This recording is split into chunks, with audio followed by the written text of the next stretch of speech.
Cabernet Sauvignon brings places to mind like the Napa Valley and of course Bordeaux, maybe Tuscany and Australia to a lesser degree, but for some reason we always seem to miss or forget that South America makes stellar Cabernet too. In fact, the grape has had a presence in both Chile and Argentina for over a century now.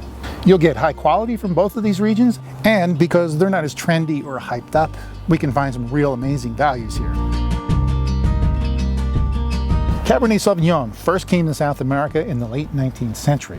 It was brought there by French and Italian winemakers seeking opportunities in the New World. Now, many of us think of South America as being hot and tropical, and of course in the north, closer to the equator, it is. But both Chile and Argentina are far enough south from the equator that they can actually grow vines. In fact, both countries benefit from two major features that make them perfect for growing grapes. It's crazy to think that Chile is on average just 120 miles wide. The entire country is bordered on the west by the Pacific Ocean. And with a range of coastal mountains that moderate the influence of the ocean, the topography and climate are actually very similar to that of Northern California. And of course we have the Andes Mountains, the longest range on Earth. Separating Chile from Argentina, the Andes reach as high as 22,000 feet. And winemakers in both of these countries exploit that elevation mostly for the cooler climate. In Chile, the most prolific and revered region is the Central Valley.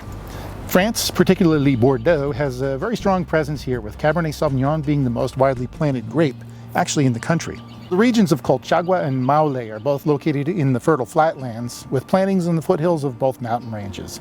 Cabernets made here are rich and full-bodied, but also fresh and clean with lots of bright acidity. Those cool nights in the valley bring out a lot of herbaceous notes in the wines. I tasted a lot of dried flowers, of course herbs, and licorice too. As an added bonus, Chile was never affected by the phylloxera epidemic, which devastated most of Europe's grapevines in the 1800s. So you'll see a lot of wines that are produced from originally planted old vines, which tend to produce the best fruit. Now, due east of Chile's Central Valley, over the Andes, we find Mendoza, which is Argentina's largest winemaking region, and actually one of the largest in the world at almost 400,000 acres in size. Now, a good portion of the land is dry desert, but on the eastern slopes of the Andes and at elevations of 3,000 feet or more, there's a mild Mediterranean climate and plenty of water for irrigation. Now, Mendoza is mostly known for its larger-than-life Malbecs, but that's precisely why Cabernet Sauvignon from this region is a relative value. Now, Mendoza is divided up into smaller regions, but if you want to drink those crisp, high-altitude cabs, you have to look for Luján de Cuyo. You can expect rich, full-bodied reds with lots of juicy black fruit, a pungent floral perfume, and spicy pepper notes. Similar to other New World places like California, oak aging is very popular in Mendoza, so expect these cabs to have lots of spice and vanilla.